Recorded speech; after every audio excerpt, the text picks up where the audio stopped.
قلب روحانیت میں خوش آمدید۔ یہاں ہم دلوں کو سکون، روح کو تسلی اور زندگی کو اللہ کے قرب کا رستہ دکھاتے ہیں۔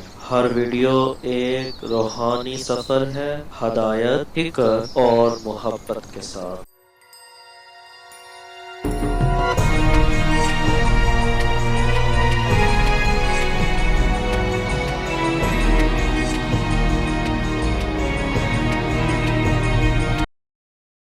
حضرت شیخ احمد مجدد الفسانی علیہ رحمہ فرماتے ہیں، جو شخص اپنے اوپر 10 چیزوں کو لازم کر لیتا ہے تو لازمی نتیجہ یہ ہوتا ہے کہ وہ متقی بن جاتا ہے۔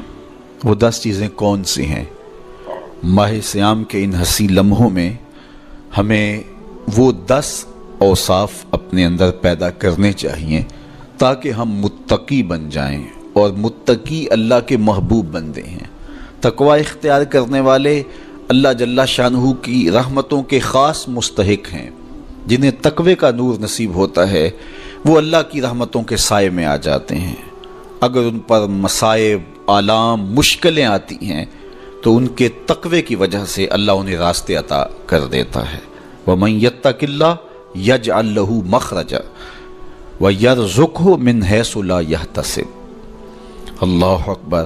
ارشاد فرمایا کہ جو اللہ سے ڈرتا ہے، تقوی اختیار کرتا ہے، اس کے لیے ہم مصیبت سے نکلنے کے راستے پیدا کر دیتے ہیں، اور اللہ جل شانہ اس کے لیے وہاں سے رزق عطا کرتا ہے جہاں سے اسے گمان بھی نہیں ہوتا ہے۔ تو یہ تقوی کا نتیجہ ہے جو اہل تقوی کو نصیب ہوتا ہے۔ تو حضرت شیخ نے 10 وہ امور بتائے جو اپنے اوپر لازم کر لینے سے تقوی نصیب ہوتا ہے۔ سب سے پہلی بات آپ فرماتے ہیں زبان کو غیبت سے بچائے۔ اتقاء کے حصول کے لیے زبان کو پاک کرنا ضروری ہے۔ انسان کے زیادہ تر گناہ اس کی زبان کی وجہ سے ہیں، اور غیبت یہ بدترین عمل ہے، اور اس کو بدکاری سے بھی برا قرار دیا گیا ہے۔ الغیبت اشد من الزنا۔ تو اپنی زبان کو غیبت سے بچائے۔ دوسری بات ارشاد فرمائی کہ بدظنی سے بچے، کسی سے خواہ مخواہ بدگمان ہو جانا اور اپنے دل کو کسی کے لیے میلا کر لینا اور اس کی بدگمانی دل میں پالنا، تو یہ تقوی کے منافی ہے۔ تو کسی کی بدگمانی سے، بدظنی سے اپنے دل کو بچائے، زبان کو غیبت سے بچائے، دل کو بدگمانی سے بچائے، اور مسخرہ پن سے بچے۔ بات بات پہ ٹھٹھے مار کے ہنسنا اور اس طرح کی زندگی بسر کرنا۔ اور آج کل تو جب بھی دوست احباب اکٹھے بیٹھتے ہیں تو سنجیدہ اور متین باتیں کم ہوتی ہیں، زیادہ وقت لطیفوں میں ہی کٹ جاتا ہے۔ انسان کو خوش مزاج ہونا چاہیے، اس کی طبع میں شگفتگی ہونی چاہیے، لیکن شگفتگی، خوش مزاجی اور مسخرہ پن میں فرق ہے، اس کو سمجھنا چاہیے۔ سنجیدہ اور متین زندگی یہ مومن کی زینت ہے، انسانیت کا حسن ہے۔ اس لیے تقوی کے حصول میں مانع ہے مسخرہ پن۔ اگر کوئی شخص متقی بننا چاہتا ہے تو اس کو سنجیدہ اور متین بننا ہوگا۔ طبیعت کی خوش مزاجی یہ معنی نہیں ہے، لیکن مسخرہ پن اور چیز ہے، اس سے روک دیا گیا۔ چوتھی چیز حضرت شیخ احمد فرماتے ہیں کہ اپنی آنکھ کو حرام سے بچائے۔ اپنی آنکھ کی حفاظت کرنے سے تقوی حاصل ہوتا ہے۔ جب آنکھ خراب ہوتی ہے تو دل خراب ہوتا ہے، جب دل خراب ہوتا ہے تو پھر پورا بدن خراب ہو جاتا ہے۔ اس لیے وہ دروازہ جو کھلا ہے اور اس سے بدی شر اندر اتر رہی ہے، اور پھر اس سے آپ کا سارا نظم ہستی برباد ہو رہا ہے، تو اس دروازے کو بند کریں۔ تو اپنی آنکھ کو حرام سے بند کریں۔ 5ویں چیز ارشاد فرمائی، ہمیشہ سچ بولے۔ جھوٹا شخص کبھی متقی نہیں ہو سکتا۔ اتقاء کے حصول کے لیے اپنے آپ کو سچ کا خوگر بنانا ہوگا. سچ کے بغیر کبھی نہ بولیں.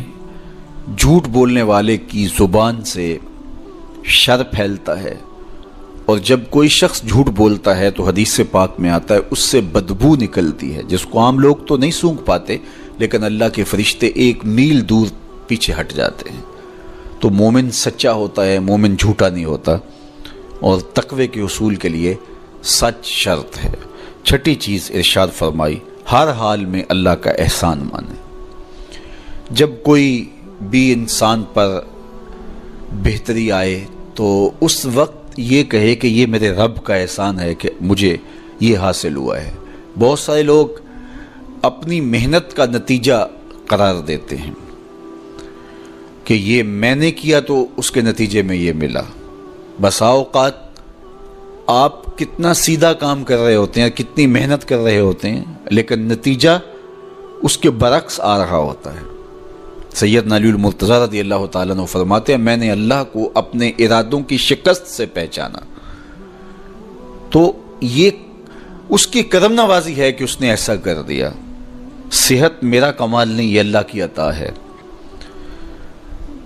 علم میرا کمال نہیں، یہ اللہ کی عطا ہے. لہجوں کی خوبصورتی یہ اس کی عطا سے ممکن ہے. اس نے آنکھوں میں روشنائی رکھی، اس نے توفیق عمل نصیب فرما دی، اس نے اچھائی کی راہوں پہ گامزن کیا. ماہ صیام میں روزہ رکھنے کی توفیق ہوئی، صلاۃ التراویح میں حاضری کا موقع میسر آیا، دیگر صالح اعمال تلاوت کلام مجید نصیب ہوئے.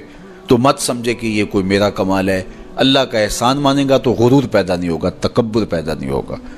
تو ہر حال میں اللہ کا احسان مانے. جو بھی خیر اس کو ملے وہ کہے یہ میرے رب کی طرف سے ہے، اور اگر اس کا کرم نہ ہوتا تو یہ عمل مجھے نصیب نہ ہوتا. اور کتنے عمل ہیں کہ نصیب ہونے کے بعد عجب سے، تکبر سے، ریاکاری سے برباد ہو جاتے ہیں. کیتی کتری پئی کھو محمد تے سکہ بنیا زردہ. کتنے عمل ہیں کہ برباد ہو جاتے ہیں. تکبر آ گیا، عجب آ گیا، ریاکاری آ گئی. تو یہ اس کی طرف سے ہی ہے. تو جب یہ کہے گا تو عجب، تکبر، غرور کچھ پیدا نہیں ہوگا، تو پھر عمل قبول ہوگا اور انسان تقوی کی منزل تک پہنچے گا. 7ویں چیز، اپنا مال راہ حق میں خرچ کرے. ناحق راستے پر 1 درہم بھی خرچ نہ کرے.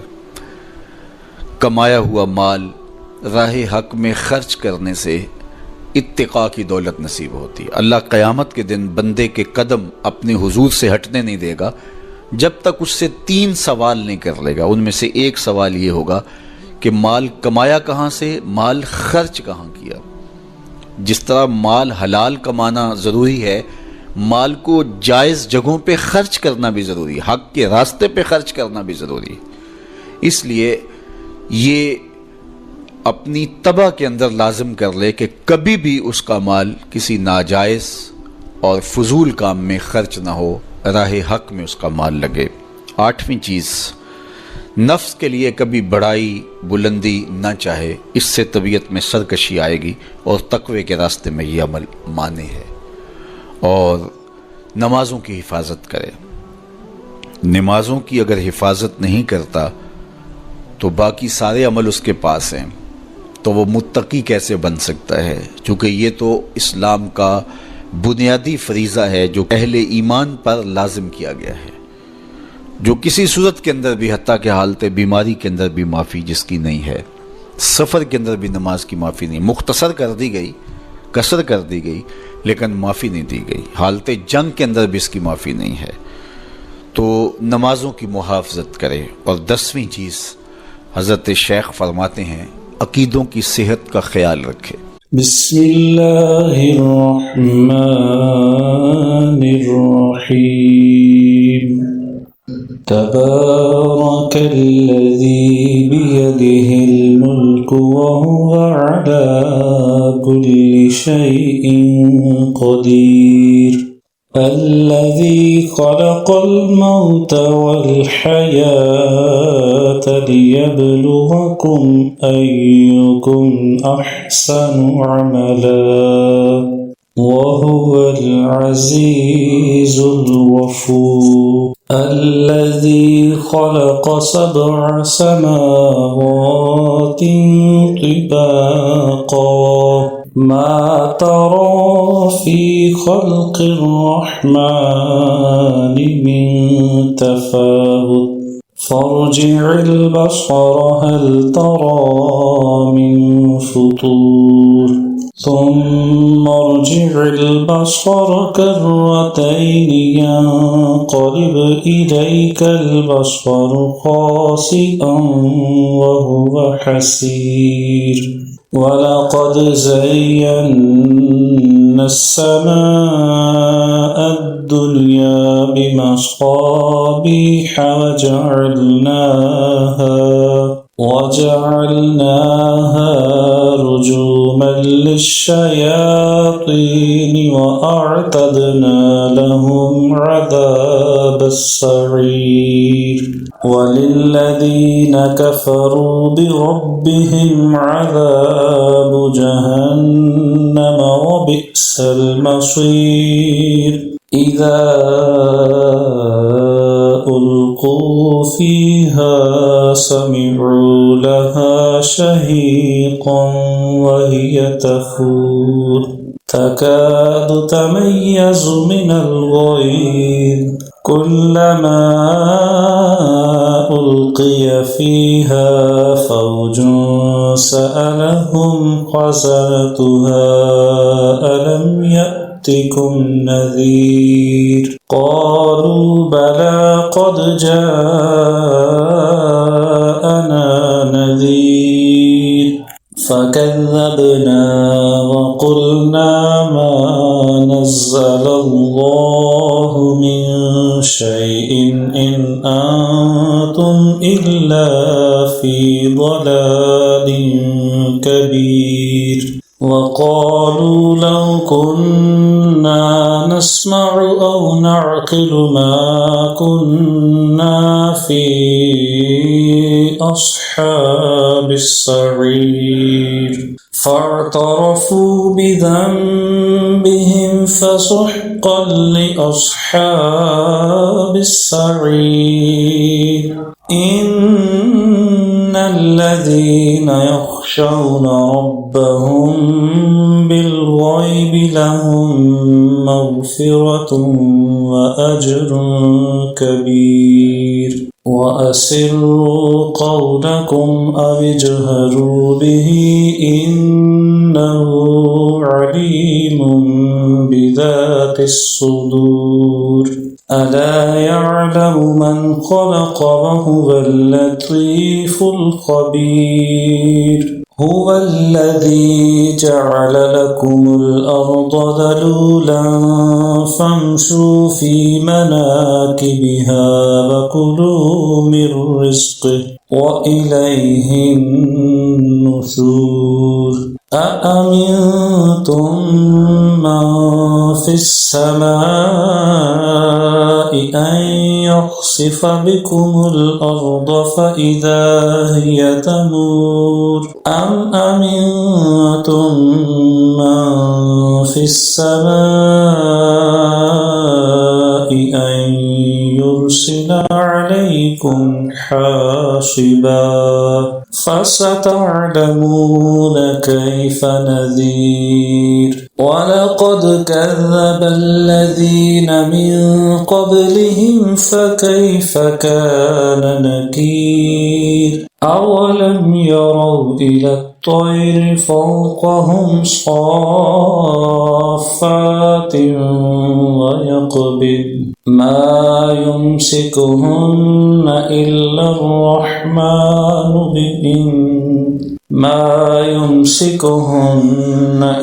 الرحمن إنه بكل شيء بصير أمن هذا الذي هو جند لكم ينصركم من دون الرحمن إن الكافرون إلا في غرور أمن هذا الذي الذي يرزقكم إن أمسك رزقه بل لجوا في عتو ونفور أفمن يمشي مكبا على وجهه أهدى أمن يمشي سويا على صراط مستقيم قل هو الذي أنشأكم وجعل لكم السمع والأبصار والأفئدة قليلا ما تشكرون قل هو الذي ذرأكم في الأرض وإليه تحشرون ويقولون متى هذا الوعد إن كنتم صادقين قل إنما العلم عند الله وإنما أنا نذير مبين فلما رأوه زلفة سيئت وجوه الذين كفروا وقيل هذا الذي كنتم به تدعون قل أرأيتم إن أهلكني الله ومن معي أو رحمنا فمن يجير الكافرين من عذاب أليم قل هو الرحمن آمنا به وعليه توكلنا فستعلمون من هو في ضلال مبين قل أرأيتم إن أصبح ماؤكم غورا فمن يأتيكم بماء